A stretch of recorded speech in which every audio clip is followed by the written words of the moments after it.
Good morning. It's good to see you all. I was told to make sure that this morning was short because we're hungry, and that's fair. I'm hungry too. We're continuing our series that we started last week, and that we're going to do for the month of December on the origins of our Bibles and where we get our Bibles from in the form that we have them today. One of the things I mentioned last week is that, last week we talked about inspiration, right? And inspiration is the process of revelation from God. God revealing a message to the prophets and to the apostles, really, who are prophets in their own right, who then take those messages and write those things down. And when they write them, they become Scripture. The word Scripture just means something that is written. And so when we read in the New Testament about Scripture, almost every time that we read about Scripture, we're reading about what we would refer to in our vernacular as the Old Testament. Now, the term Old Testament is really only used in one place in the Bible. And I don't know if you realize that. The terms Old Testament and New Testament are language that comes from Hebrews chapter 8. And there in Hebrews chapter 8, it's not talking about what we mean when we say the Old Testament. In Hebrews chapter 8, the Hebrews author is contrasting the Old Covenant, which he doesn't call the Old Covenant. He says the first covenant, which is becoming old. And then he speaks of a new covenant, which was first mentioned, by the way, in the book of Jeremiah, which he quotes from extensively in Hebrews 8. But you have this old covenant and this new covenant. And he's talking about the actual covenants that are made first with the children of Israel. That's the old covenant, the first covenant. And then the covenant that is made with God's new covenant people. Now, at some point in time, these terms, the word covenant can also, and this is not the best translation for the word, but at some point, the word got used and it stuck hard. And covenant can be understood as testament. Now, we know what a testament is.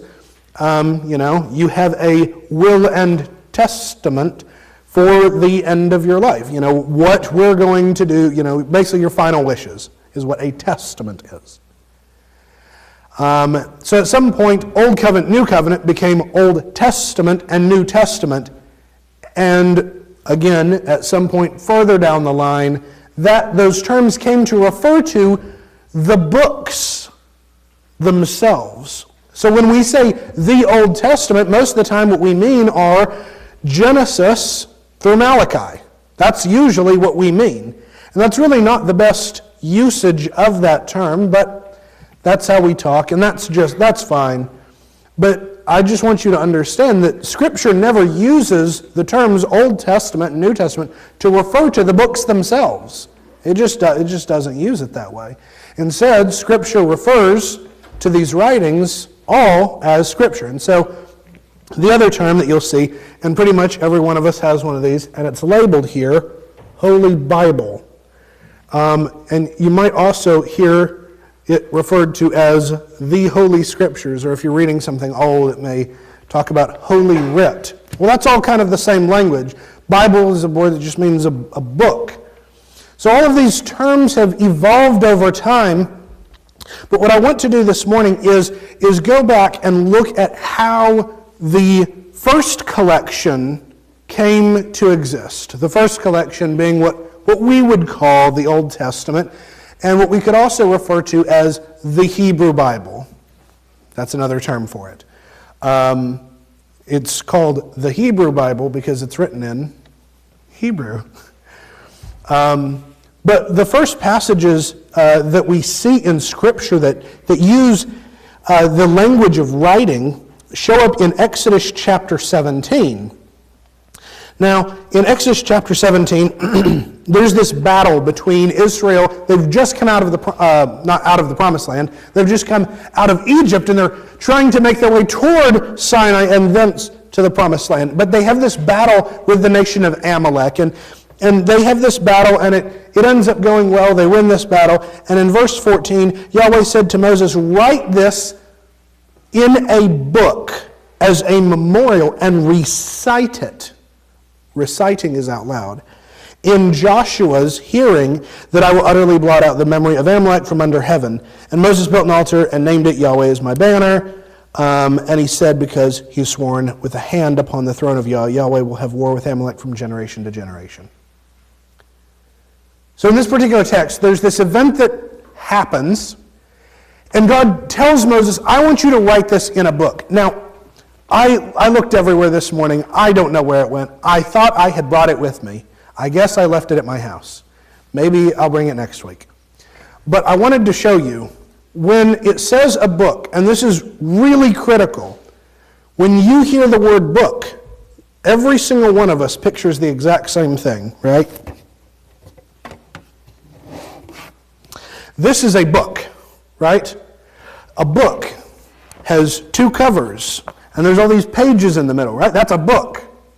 Well, the book, and I know you may be thinking, this doesn't sound like this is important, but this is really important to understanding how we got the Bible. The book wasn't invented until the 1st century AD. This didn't exist. This is a piece of technology that was developed during the 1st century, and it was only made popular by the Christians. And you can guess what they were using books for. When you read in the Old Testament, or really anywhere in Scripture, if you ever see the word book, I want you to stop picturing a book, because it's never a book. And some translations have cleared this up. Modern translations will sometimes instead use the word scroll or roll. And this is much more accurate, because this is what they've got. They have rolls. And it's a sheet of papyrus. Sometimes they'd use parchment, but for our purposes, we're mostly going to be reading about papyrus. So you've got this long sheet of paper that's rolled up. So when God tells him, "I want you to write these things," he writes these things down. Now, what exactly is Moses writing down? Well, we don't get told every single time that Moses is instructed to write things down. But this is the first time. Right here is the first time we can read about God telling Moses, "I want you to write these things down." So Moses writes these things down. And he's writing these events, the ones that we just read about. And so Moses adds in, "By the way, God told me to write this." So that's what's happening here. And this continues. If you look at the end of the book of Exodus, Exodus chapter 34.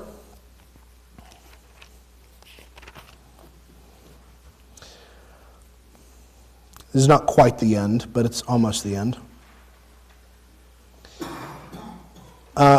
Exodus verse 34, or chapter 34, verse 27. This is after God has remade the 2 tablets of the testimony, the 10 Commandments. Yahweh said to Moses, "Write down these words, for in accordance with these words I've cut a covenant with you and with Israel." And if you've been a part of our Exodus class, you remember that in chapter 24, when Moses came down the mountain for the first time, God had him write down those words. And so he recites these words to the people, and then he writes them down, and then he reads it to the people, and they'll affirm these things, and they say, "All that the Lord has said we will do," right? And he sprinkles them with the blood. So very early on, you've got Moses writing all these things down, and you've got a mixture of oral prophecies. We're reading about all these prophets who are, they're making these prophecies in person. But you also have these men writing things down, and they're combining these activities. And which things are, written down first, which things are spoken first, I don't know. We don't always have that kind of information. But we see early on that Moses is writing things down. This continues in Numbers chapter 33, verse 2.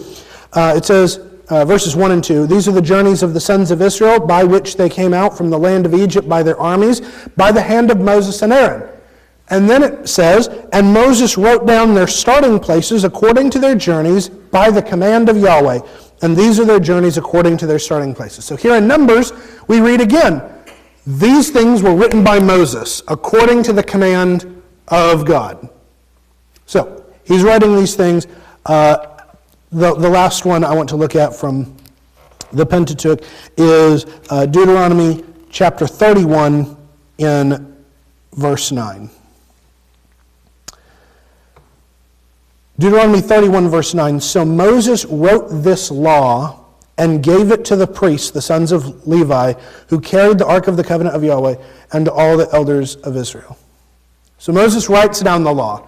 And it's for this reason that, we see all these passages. There's other passages that are going to refer back. These are how we come to the conclusion that Moses is the author of Genesis, Exodus, Leviticus, Numbers, and Deuteronomy. The book of Genesis doesn't begin with, these are the words of Moses, it doesn't begin that way. Now, some of the other writings in the prophets are going to begin that way, but we see these sprinkled throughout the middle. This information gets supplemented in Joshua 1, verse 8, where God tells Joshua, in Joshua 1, verses 7 and 8, to be strong and very courageous, to be careful to do according to all the law which Moses my servant commanded you. Do not turn aside from it to the right or to the left, so that you may be prosperous wherever you go. This book of the law. So at this point in time, it's written. The law has been written, and they have it in written form. Now, we may not think about them having a copy of Scripture at this point, but they already have some form of Scripture. Now, it's just Genesis through Deuteronomy. Now, we are very fortunate. We've got everything together in one little volume. But they're receiving it piece by piece. And for a long time, all they're really going to have is they're going to have the law. They're going to have the book of the law. And you're going to have these prophets who come along and who write the history of the nation. In Joshua, Joshua is going to end up supplementing and writing, continuing the work of Moses, basically. Joshua chapter 24, verse 26. Joshua wrote these words in the book of the law of God. And he took a large stone, set it up there under the oak that was by the sanctuary of Yahweh. So Joshua continues writing what Moses has started. And this history continues, and it's hard to know exactly who wrote what. We've got the book of Samuel, which is called the book of Samuel, but the book itself never says it was written by Samuel. We've got the book of Kings. Who wrote the book of Kings? Well, it doesn't have a name on it either. Neither does the book of Chronicles. Now, what's interesting, though, is when you get to the book of Chronicles, you start to see something that you might not expect. Some of you know that I'm taking classes right now. Well, not right now. We're on winter break, and I'm glad of that. I was starting to get wore out. But I'm taking classes, and we've got to write all these papers, and writing a paper is not like writing a sermon. When I'm writing a sermon, if I go and I look at a commentary or a dictionary, I can just absorb that information and incorporate it, and you really don't care where I got it from. You just like to know the finished product. But if I'm writing an academic paper, and I learn something from a source that I read, well, I have to go and I have to cite my sources. Now, that seems like a very modern thing to do, citing sources, but the book of Chronicles actually cites its sources. If you look in 2 Chronicles, let's look first at 1 Chronicles 29:29. I'm just going to show you a bunch of these really quickly. 1 Chronicles 29:29. Now the acts of King David from first to last, behold, they are written in the chronicles of Samuel the seer, in the chronicles of Nathan the prophet, and in the chronicles of Gad the seer. Now, we might say, well, we've got the Chronicles of Samuel, well, maybe. That assumes that that's the same thing as what we call the, 1st and 2nd Samuel. Maybe it is, I don't know. But do we have the book of Gad? Do we have the book of Nathan? We don't have those things. Where'd they go? I don't know. That's a good question. 2 Chronicles chapter 9, verse 29.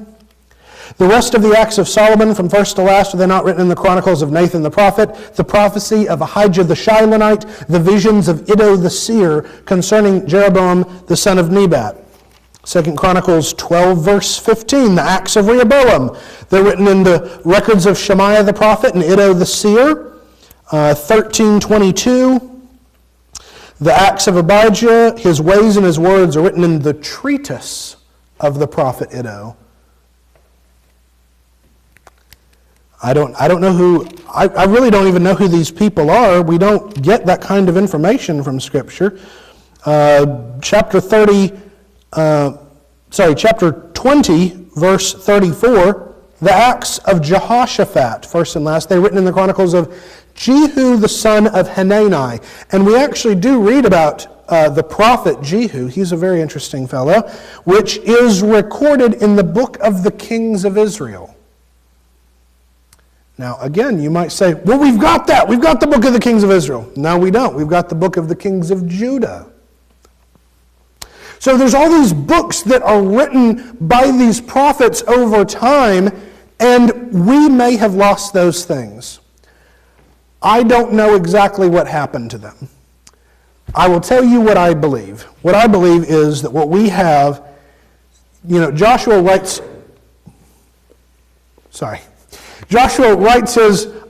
his continuation of the book of the law, and it just gets tacked on, right? I would suggest that all of these things, all of these prophets, that their writings are at some point, and I don't know who did this, I don't know when this was done, but that all these prophets who wrote these things down, that their works were stitched together, and that's what we find as what we would call the book of Samuel and the book of Kings. And now we come along and we have the book of Chronicles, which goes back and it references those things. And, there's other books that we don't have, and that's okay. The question is not whether we have a copy of everything that's ever been written. The question isn't, do we have everything that's ever been written by a prophet? No, we don't. We know that they wrote things that we don't have. Now, the difference is, it's possible that they wrote things, it's very probable that they wrote things, that were themselves inspired in some way, but were not, I guess, I don't know what the best word is to use here, were not useful for the people of God. Maybe they were written for some very specific purpose. Maybe they were just exactly the same or very similar to other things that had already been written, and God did not choose to keep them around. I don't know. But this continues, and we get through the books of history, and we come eventually, it's not that hard to figure out how we ended up with the book of Psalms, right? They're songs, they're written down. The book of Proverbs is a collection of Proverbs. It says it's written by Solomon. So those are a little bit easier for us to understand. And of course we come then finally to the prophets. And this is something, I don't know how good of a concept we really have of the proportions of our Bibles. The longest book in Scripture is the book of Jeremiah. Now, you probably thought it was the book of Psalms. Now, Psalms has the most sections, right? It has 150 Psalms. Jeremiah does not have 150 chapters. Jeremiah actually only has, if you turn to the end of it, it only has 52 chapters. But the book of Jeremiah is very dense and very long, and it is the longest book. Something you may not have realized is that the entire New Testament is only slightly longer than Genesis through Deuteronomy. Did you know that? Genesis through Deuteronomy is almost the same length as the entire New Testament. Now, that should probably shift our thinking a little bit. Not to say that we should, push the New Testament down and say that, it's not worth studying. That's obviously not anything I would ever say. But I think that should help us, you probably wonder, why does he always spend so much time in the Old Testament? Because it's by far most of Scripture. Because all of these writings of these prophets point back to the books of Moses. All of them are pointing back to what's written in the law. Most of their message is just do what's in the law. When Jesus and the apostles make their points, most of the time they point back at the law and say, here's our point. That's not to say things don't change under the new covenant. They do. I just want you to see this. I want you to see how these proportions are different than we picture them being. But in Jeremiah chapter 30, for example, we'll use Jeremiah chapter 30. We used Jeremiah chapter 1 last week to talk about inspiration, the word of the Lord coming to Jeremiah. In Jeremiah chapter 30 and verse 2, Jeremiah chapter 30 and verse 2, it says, Thus says Yahweh, the God of Israel, write all the words which I have spoken to you in a book. Okay, remember, what's a book? A book is a scroll. Write all these things in a scroll. This also helps because we're picturing, if you're going to put something in a book, you've got to have a lot to say. A scroll, you can have 30 words or you can have 300 words. Also, Hebrew is very efficient, so you can put a lot on one scroll. Put these things in a scroll. For behold, days are coming, declares Yahweh, when I will return the fortunes of my people, Israel and Judah, Yahweh says. I will also cause them to return to the land that I gave to their fathers, and they shall possess it. So he tells them, write these things down, and then he gives them this prophecy that eventually Israel and Judah are going to return to their homeland. Yay. Remember, they're off in Babylon. They've been exiled very recently. In Jeremiah chapter 36, this is a great story here. I wish we could spend a little more time on it. But Jeremiah chapter 36, we get a little bit more insight into how this worked. Writing was not a skill that everybody had, and neither was reading. But reading is easier than writing. In our culture today, we teach reading and writing very close to the same time. But in the ancient world, most people were never ever going to learn to write. That was a skill that was taught to scribes, professional writers. Just like for a long time, typing was taught to secretaries. Most people didn't know how to type. Now, everyone learns how to type. I know, some of us still do this. But I remember when I was in high school doing those exercises. I never got the hang of it. It wasn't until I worked as a software support specialist. People would call in, they'd tell me, my program isn't working the way it's supposed to. And what I'd have to do is, I'm on the phone with them, and I'd have to, on the computer, connect to their server, figure out what was going on. I'd have to be looking at all these things and writing down the entire conversation. And it wasn't until I had to do that I started to get good at typing. That's neither here nor there. But not everyone knew how to write. And so you had this professional class of scribes who were very well educated, and they knew how to write. So what we see in Jeremiah is that Jeremiah himself does not do that much writing. In Jeremiah chapter 36, verse 2, take a scroll of a book and write on it all the words which I have spoken to you concerning Israel, concerning Judah, concerning all the nations, from the day I first spoke to you, from the days of Josiah, even to this day. So this is probably like the book of Jeremiah. that he's talking about. Or at least some form of it, And then he says, perhaps the house of Judah will hear all the evil which I devised to bring on them in order that every man will turn from his evil way. Then I will forgive their iniquity and their sin.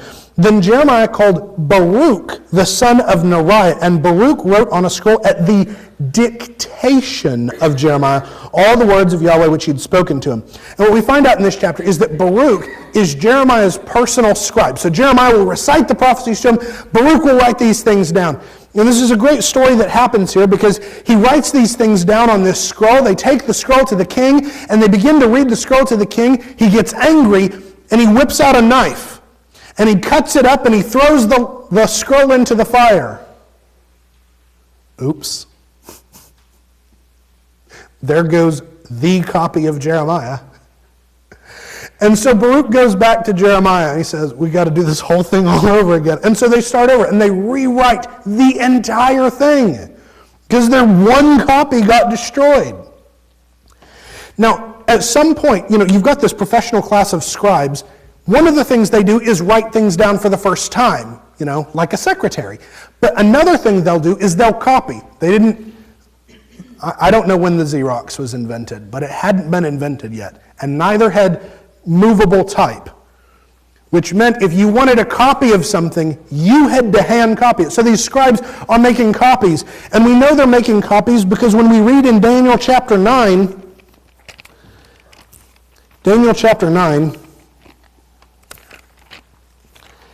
we read a fascinating story here. Daniel chapter 9. Remember, a lot of the guys who write the Bible, there's a handful who aren't, but most of them are very well educated. Moses, extremely well educated.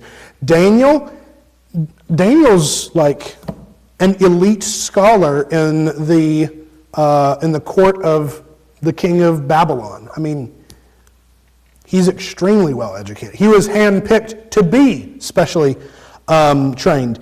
Daniel chapter 9, verse 1, in the first year of Darius, the son of Ahasuerus, from the seed of the Medes, who was made king over the kingdom of the Chaldeans, in the first year of his reign, I, Daniel, discerned in the books the number of the years concerning which the word of Yahweh came to Jeremiah the prophet for the fulfillment of the laying waste of Jerusalem, namely 70 years. So he says, I was sitting around one day just reading the book of Jeremiah, and I came across Jeremiah chapter 25. And in Jeremiah 25, verses 11 and 12, God, through the mouth of Jeremiah, said, this whole land will be a waste place, an object of horror. These nations will serve the king of Babylon 70 years. Then it will be when 70 years are fulfilled that I will punish the king of Babylon and that nation, declares Yahweh, for their iniquity, even the land of the Chaldeans, and I will make it an everlasting destruction. So these things are being copied enough that Daniel has his own personal copy of the book of Jeremiah. I mean, this is less than 70 years later. And these letters and, these books and these prophecies are being copied. And Daniel's sitting here reading these things. And Daniel 9 goes on with all these other things. But this is already happening. So at this stage, what we think of as the Old Testament or the Hebrew Bible it's starting to be formed. These books are being added on. There are copies that are made, and they've been disseminated out among the people in some capacity. Now, what's going to happen a few years, as time goes on? Remember, each book. What's a book? A book is a scroll. So each book or a scroll is individual. They're not bound together. So just because you have one doesn't mean you have another one. There's an important event that occurs that I want to mention. There's an important event that occurs in 1 Kings chapter 22. In 1 Kings chapter 22,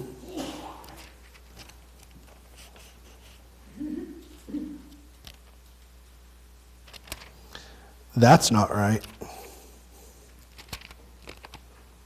2 Kings 22. That's what we call a scribal error. I wrote the wrong thing. In 2 Kings chapter 22, during the reign of King Josiah, verse 8, Hilkiah the priest said to Shaphan the scribe, I have found the book of the law in the house of Yahweh. And Hilkiah gave the book to Shaphan, and he read it. Now what happens here is, and it's not clear how the original problem came about, but they lost the book of the law. I don't know how they lost it. Now, what's written in Deuteronomy is that whenever they get to the point where there's kings, the king is to write his own personal copy of the book of the law, right? To handwrite his own copy, because the king is educated enough, he knows how to write. He's going to handwrite his own copy under the supervision of the priests, and he's going to have it for himself. And the idea is he's going to know it better by the end of it. Well, if they'd been doing that, they would not have lost it, right? Because all the kings would have their own copy. Josiah would have his own copy. But they lost it somewhere along the way. And they find it again. Now, what this tells us is that God gives this revelation to the people. It's written down, but God puts it He puts the responsibility in the hands of His people to keep up with it. It's our responsibility. Now, this isn't really an issue in today's world because we've got millions of copies of anything you can imagine. But think about when there's one copy of Jeremiah. Think about when there's apparently only one copy left of the book of the law. And if they didn't find it, they're not going to be able to copy it. Now, I would argue that there's some level, and I don't know to what extent, there's some level to which God is working in this situation that it doesn't get lost completely, right? And you have these prophets who are coming along and reminding the people of what it says, even if they don't have it. But they find it. Now, after this point, they don't lose anything else, right? They get to work making copies, everything gets written down. And the Hebrew Bible, or the Old Testament as we know it, is formed. Now, if you've ever looked in a Hebrew copy of the Old Testament, or a Jewish translation of the Old Testament, you'll notice that the books aren't arranged in the same order. And this is because they were originally written on scrolls. And so what we have is we've got this one book that was written by Moses. It doesn't fit on one scroll. It's really long. I mean, it's the length of the entire New Testament. So what do? They break it into 5 parts.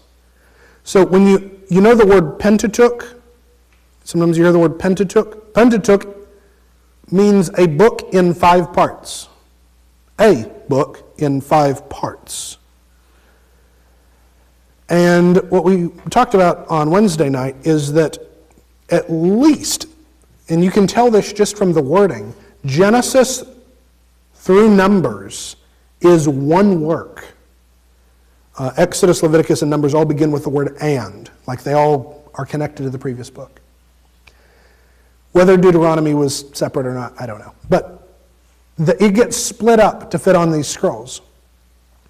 You've got the 4 former prophets, Joshua, Judges, Samuel.